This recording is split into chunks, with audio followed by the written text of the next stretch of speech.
Hi, Bob O'Connor here for Channel 2, and today we're going to be talking about a project that's going to be very important to the future of Littleton, New Hampshire. And this has to do with sort of the atmosphere that's come about in Littleton in the last few years. That we were known in the North Country as getting things done because we all work together for a common goal, and we usually accomplish those goals. And then a few years ago, things started to shift a little bit. First, it was the town building. We had people that wanted to repair it and people that didn't. And then the police department, where we wanted to put that, divided us a little bit. And then a minor thing like, did we want to put trees on Main Street during the renovation, became a problem. And recently, we've had a tax cut that has certainly been a divisive issue. So with this kind of a shift from great success and cooperation to an atmosphere of basically conflict, something is going to be done about that. And so we have with us today three outstanding gentlemen, and we'll let them introduce themselves, and then, Gerald, maybe you could tell us what this project's all about.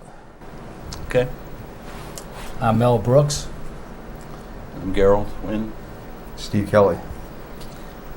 All those things that you mentioned factor into what brought this about. It's kind of interesting how the timing worked. The chamber was having a meeting and just talking about Littleton business and so forth. I think that may have been February. Probably was after the deliberative meeting. I don't remember exactly the time. And we just did a little green light thinking, talked about the idea that may be a worthwhile, useful project of the chamber under the Community Outreach Committee, which is kind of like a committee, a little different because it's intended to work between the social sector and the economic sector. A little different because chambers typically are focusing on the economic sector. And the idea would be to kind of be like a catalyst to educate and inform and do stuff like that. So that was the very first inkling of doing anything of this nature. Then Carrie is renting some portion of the old Pennock building, and she's developed a good relationship with Dave Ernsberger, who's the new owner. And she's at the same time doing an entrepreneurial class, and he's coming to speak to that. So they were coming into town, and they, meaning Dave and a good friend, Art Wilson, and we met and visited. Art Wilson is as is Dave Ernsberger, a former IBM executive. And Art's world is about doing consulting and projects worldwide. He has a lot of experience with it. So we visited, he said, so what's going on in the community? Anything I can help out with? And he said he did a couple of pro bono projects a year, and he hadn't picked one yet for this year, and he would like to pick one. That sounds good, doesn't it? And so he and Dave had done a lot of talking, and they said, well, it seems like it'd be a useful thing. So we began, this is mid-March, I guess, maybe 17th, 18th of March. So one thing actually led to another. We didn't set out to hire somebody or to bring in somebody or that sort of thing. But the cards seemed to be lining up, it seemed, to do something. And so the beginning of the process was just, what's going on in Littleton, what are the issues, what are some of the issues, and what can we do, and who's interested, and that type of thing. So a lot's gone on in a month. There was a selection committee. Steve and Mel are on it. A couple more people, Mary Edick and Ed Hennessy, and Carrie is on it now, my daughter. And their task was to select groups, intending to have diverse groups, so we'd have a wide range of interests, and with nobody's interest being ignored or bypassed. So from that, there was a group of 40 people. We met Tuesday night at the Opera House, what we called a kind of a formation committee meeting, and it was very well attended. And I would say at least 36 out of 40 made a commitment to the project, which is pretty rewarding.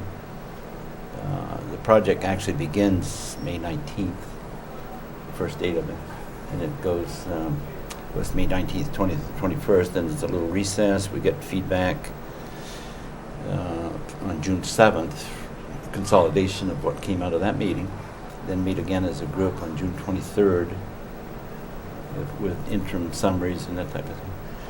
Then the group, the project winds up in September 16th and 17th. That is, the project winds up, Right. but the actual implementation is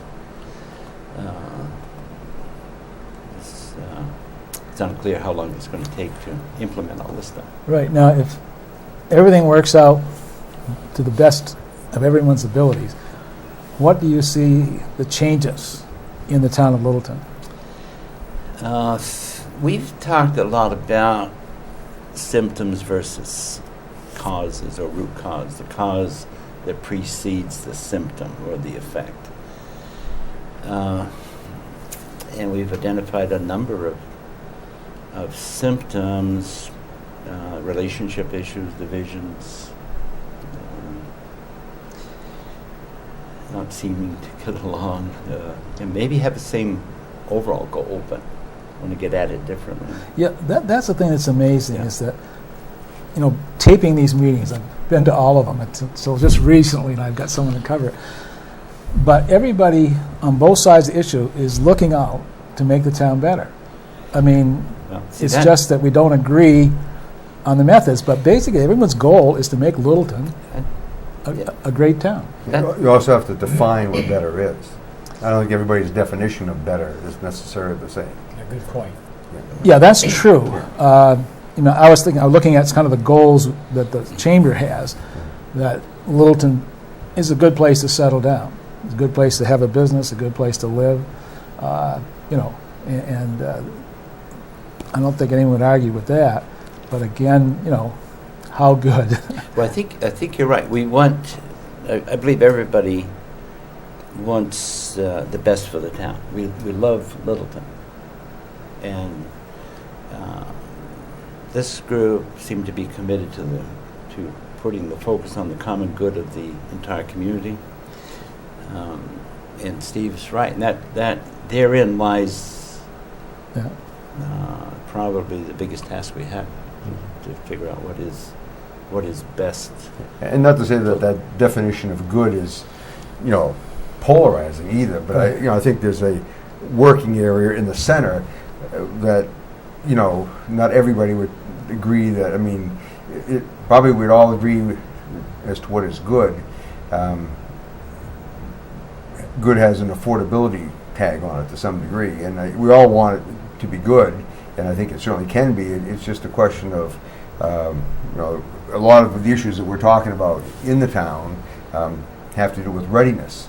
And as a past famous town manager once said, what price readiness? Yeah. How much are you willing to pay to be ready for what you don't know is coming? And there's a comfort level there that that you have to have. They talk about the fire department, for example. Well, obviously people in Sugar Hill and Franconia and Bethlehem go to bed at night and sleep very well with nobody in their fire station. There are some people in Littleton that would only feel comfortable if that fire station was manned 24 hours a day. And not to say that manning it 24 hours a day isn't a good thing, but you need to figure out how you can do that in an affordable fashion. Right, because of course, on things like police and fire, it's a very small percentage of the population that will notice the change. We only have a few significant fires per year, and the rest of the people think everything's fine, except the 4 people, who have had the fires. fire, who had the burglary, or that sort of thing. So you're right. We pay, it's like life insurance. We hope we never have to collect Well, on Bob, it. I can't disagree with what Steve says, but I look at it differently. It's the way we relate to each other and how we try to solve the problems. We seem to have built forts that this is what I want, this is what so-and-so wants, rather than getting to the point that we can communicate in a polite, respectful, effective way. I have friends who many times we're on opposite side of issues, but we remain friends. I respect their viewpoint, they respect mine, and I learn something from them. I hope they learn something from me. Yeah. But it's this bickering and this what I call uncivil discourse, and what happens is that intimidates other people from talking. So So when it comes to the budget or anything else, it's the way we communicate. There are good ideas from everybody, but unless we allow those ideas to come to the front in a respectful way, we're going to miss some gems. Yeah, and the other thing, of course, is we operate under a democracy, which says that most of the time half the people aren't happy with what passed, but you sort of have to go along with it.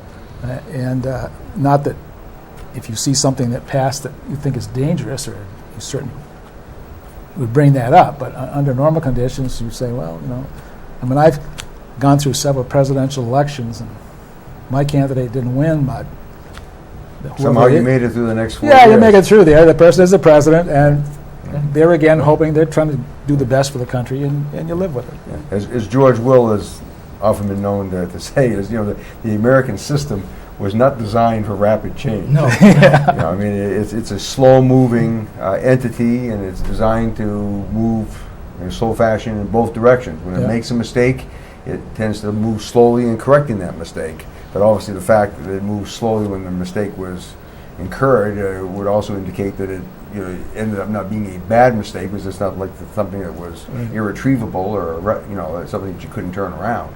It's kind of like a battleship. It'll turn slowly in one direction, and it'll turn back on course slowly again. So that's So I think one of the good things we have going for us in Littleton is we certainly have some enthusiasm. I mean, some communities, people don't want to be involved, and they just want to let someone else do it, and they kind of roll over and die. I mean, here, at least people, take an active role and get involved, and so if we can channel that energy in one direction, it'd be great. It's enthusiasm and passion. Yeah. There's a very definite passion. Thank God that we have people who get involved to the degree that they do, because there's a lot of communities that people will sit back and complain. Censored word there, Mo. And just complain about it. Armchair quarterbacks or whatever it is, and not. But at least with us, we have people who come to the floor, or can voice an opinion. They'll support it. They'll debate it, and whatever else. And hopefully, like Mel says, at the end of the day, respect each other. I mean, don't take it personal. Just because I don't like what you're doing or like your position, don't think that I don't like you as a person. Yeah, that's the main thing. That's right. And people shouldn't be so thin-skinned as have it affect their personal relationships with the community. I mean, we'll still go out there and function, and regardless of what comes out of this or anything else in Littleton, we will continue to be a very good community, and we will continue to move ahead. Without naming names of other communities that have been less successful, both in our area and around the state. I mean, our strong point is that we do interact. Yeah, we do care. And we do care. That's right. I mean, it makes a difference. Yeah. And thank God that we have people that do. Yeah. Well, I think it's significant that the group that's now working on this, and I'm sure there are many others, would say that they recognize their stewardship responsibility. Not only to kind of take care of the current generation, but to think in terms of the legacy. Yeah. We really need to set that up a little bit, so that it's a little bit clear, what's going on. We're 35 years out of a 200-year revolution, the factory age type thing. And that taught us a lot of things. It taught us a lot of things about extending the human muscle, making the human the extension of the machine or the tool they ran. So the training was pretty much, I would call it specialized training for that type of thing. And so we had a long run of that. And with 35 years, essentially into the end of it, there's been some lingering stuff, but 35 years is a long time. It's a generation and 3/4 of a little bit of a haze as to where are we and what are we doing, where are we going. And so we hope to be able to kind of clarify that a little bit, because we're officially in the knowledge or the intelligence age. We're in the age where individual strengths and voices need to be heard. People want to have their voice heard. They want to help others have their voice heard. So they're interested in the collective idea and see the importance of maybe not competing quite so much individually, but completing, to be in concert as opposed to in conflict. Isn't that what we did? I got that feeling when the 40 of us were meeting. 90% wanted to, unless I'm being naive, wanted to kind of reach out. I saw some ice melt in that meeting. And that was a time when probably many of us have been in the same meeting, have been in a meeting with someone other than with their written agenda and points to debate. We happened to be in a meeting. We were all the same. We were all citizens. We were all concerned. And it kind of gave me a lot of hope, and I was very encouraged by people kind of reaching out on both sides of the issues. That doesn't mean they all will continue, but I was very hopeful. That's because Garo was there to orchestrate. And he does a good And job. he does a good job. That's right. Thank They you, don't sir. call him the moderator for nothing. That's right. So it that's was true. worth the That's a price. compliment, Garo. And not a left-handed one either. Understand. Yeah, no. So it was worth the price to have you do this. Well, you know, No, it, just kidding. it is. It's also good that, as Mel has said, that when you get the group together, it's sort of an opportunity to save face. You don't have to say, "Well, this side won and this side lost." You can say we're all trying to come up with the same. We're end result. working hard at that because we all have a certain dignity that we want to preserve. Yeah. And we have our ideas. We believe that our ideas have value. And I think the challenge is to see what points do we agree on, Yeah. and then build from there, and then take the various ideas and assemble them. So this person, Art Wilson, is a specialist at that. So he'll set us up in a round table environment, 8 tables, 5 people, and there'll be a lead person at the table. But that lead person is going to be shifting, and it'll be assembling ideas, and then the group will have to pretty much agree Yeah. as a collective the outcome. So that means some of us are going to have ideas that aren't going to be Yeah. accepted. Now, I was encouraged when somebody spoke up Tuesday night and said, "Yeah, I kind of have my own ideas, really do, but I want people to know that I am open. Yeah. I will listen, and I am open." And I don't think we're asking for anything more than that at this point. Yeah. And someone else said, we may agree on a dozen items and disagree on one, and that's the one item that is so disruptive, when we can just calm down and discuss it in an adult way. So you're saying that, like around September, we're going to have some tools that we can use Specifics, yeah. to bring the community together, Right. keep it focused, and Lord knows, we're coming slowly out of an economic situation that certainly tested the town, and it's time now to get set for the next push. As you say, there's a lot of adjusting. I just the past couple of weeks I bought one of those Kindles, which I thought I'd never buy.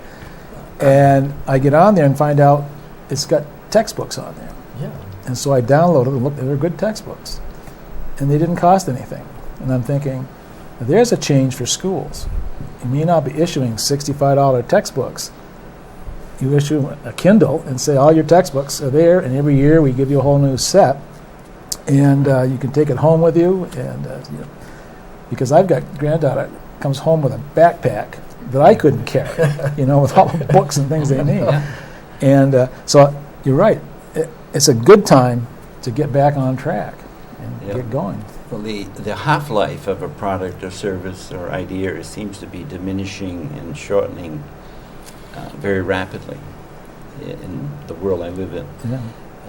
I've had people come to me and say, I've thought about it. I think I am going to go along with you on that idea. And I would say, so what idea was that? Well, the one we talked about 2 weeks ago. Oh, we're on to 2 other things since then. Yeah. Yeah. I often think about our disagreements or our passion for our different stances. What would happen if there were opportunities that we could channel our energies into collaborative thinking rather than I'm right and you're wrong? Yeah. I mean, can you imagine the energy that would come from something like that if it was focused and pointed? And we've got a history of that. It's not like it's new to us. Yeah. I mean, We've done that. we've done that for a good many years through some pretty hard times and seen the results. So I don't think people have to be convinced that it's the way to go. It's just... Well, Steve, I remember Steve said something once that I don't think you use it every day. You said it was a college professor that helped you to understand this. You got a thesis. Thesis, antithesis, and synthesis. See, he has trouble saying it. The Hegelian dialectic. Yeah. You have a thesis, you have an antithesis, and then you have a synthesis. Yes. So, And so the thesis tends to go this way, the antithesis tends to go this way, and then some point in time they'll settle back into Yeah. the middle. Yeah. So a little bit off of center from where it started, Yeah. moved in one direction or the other, but well, Better than each of the two. Right. that's right. And better than the starting point. Yes. There you go. See. So, Littleton does pretty well with that. Yeah. We yeah. tend to land on our feet in the middle somewhere. Yeah. But it takes this... Eventually. Eventually, yeah. But we're dynamic. We don't just sit back. Gotcha. And there again, it was interesting. Brian Ward had some good comments, as he most often does, reflecting on the history of Littleton. And Brian, for 2 reasons: one, he's been here a long time, and 2, he has a good memory. He always can present some things that kind of helps you pull things into perspective. And not that we haven't had robust discussions in the past. I mean, one of the things I often joke about was, the very existence here of Littleton High School that, but for a vote back in the early 70s could have all ended up on the Greenwood property. Right. And I came here just after that all occurred, and of course I've heard a lot of stories of it over the years. The Greenwood proposal was defeated. The interesting thing I comment is that I've yet to meet anybody in Littleton who voted against it. but we know that it didn't pass. And that's one of the things in hindsight that a lot of people would say, geez, that should have happened.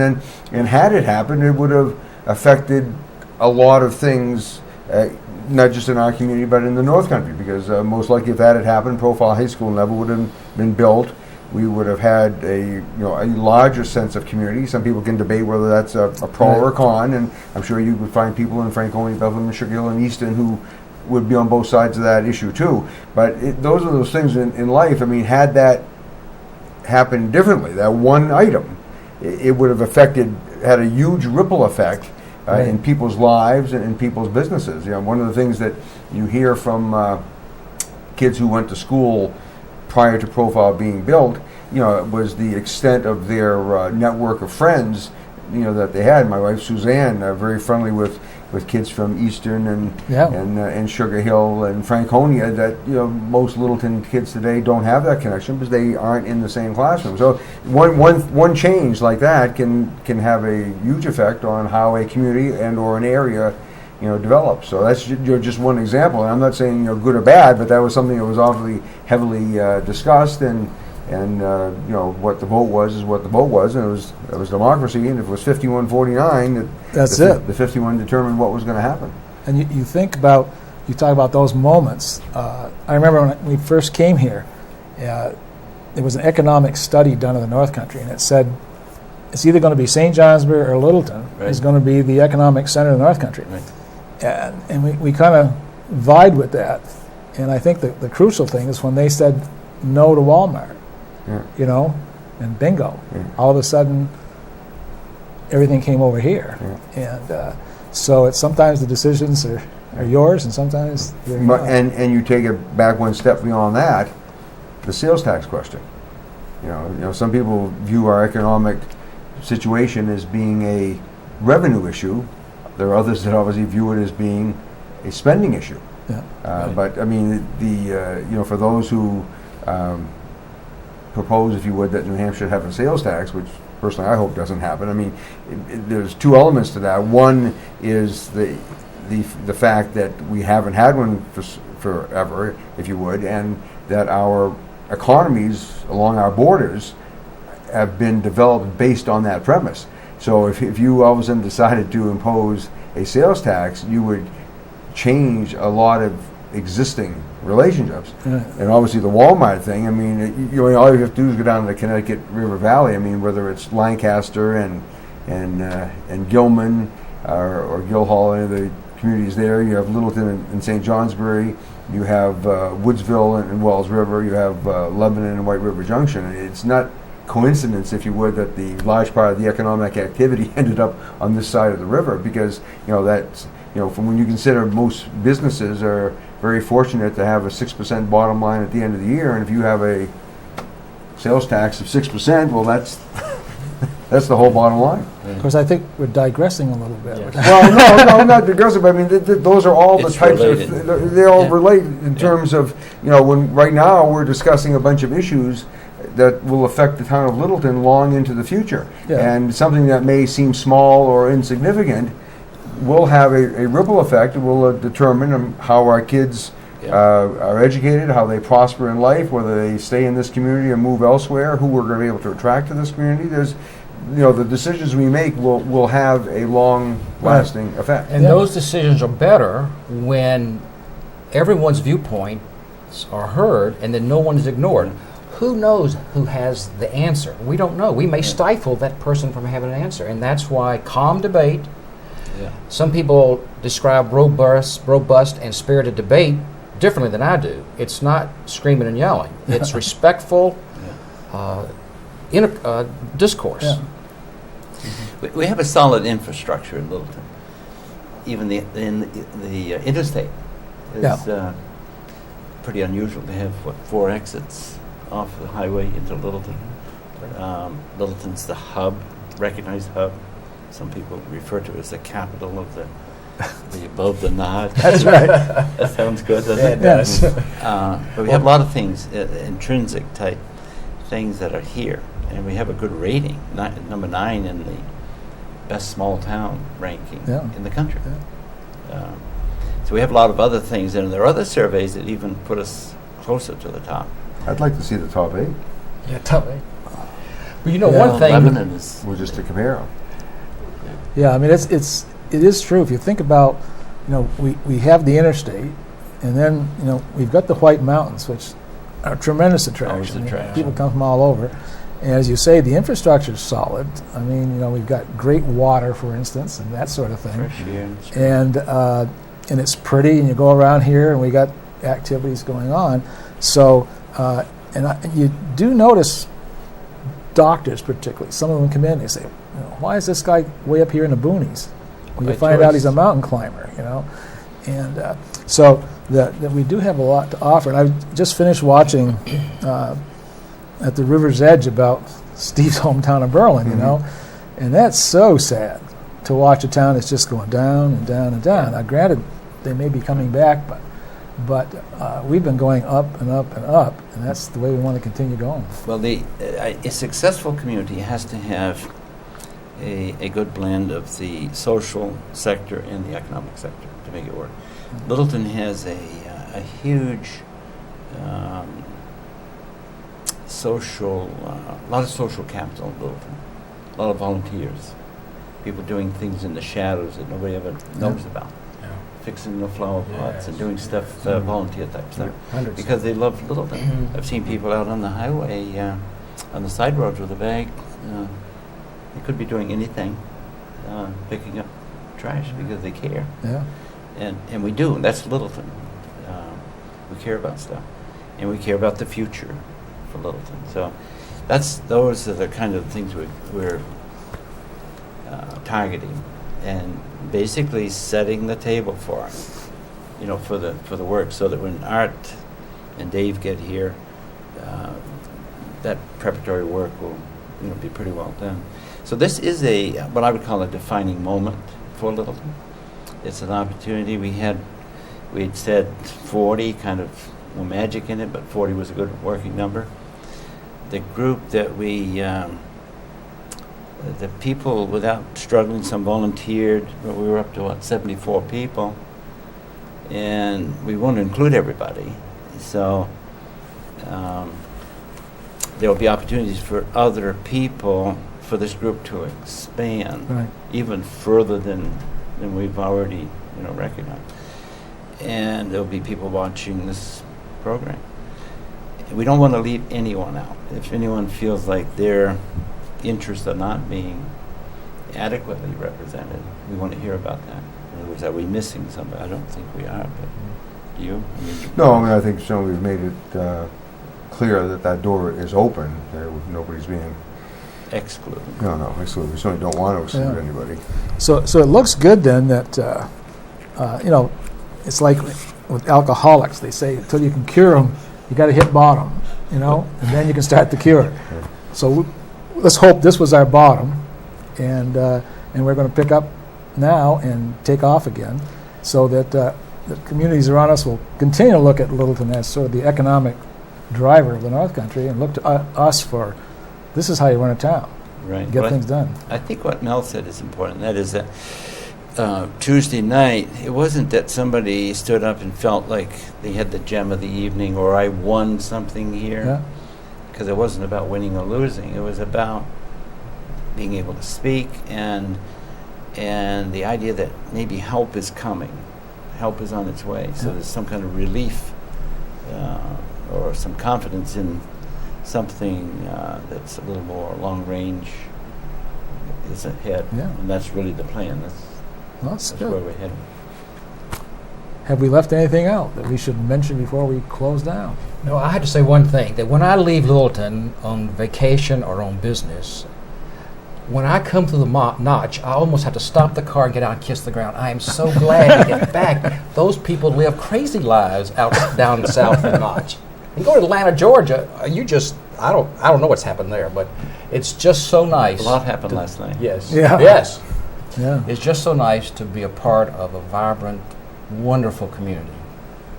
Well, that's a pretty good place to end, I would say.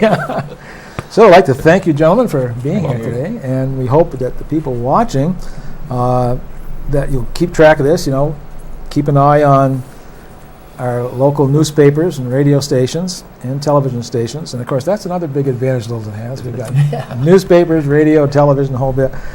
And keep up with what's going here, and certainly encourage those that are working on it. And we're all going to be looking forward to the fall when we can really, everybody can get involved and take off. Right. Good. Thank you.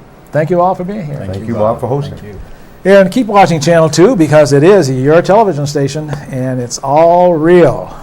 Right? That's right. Oh.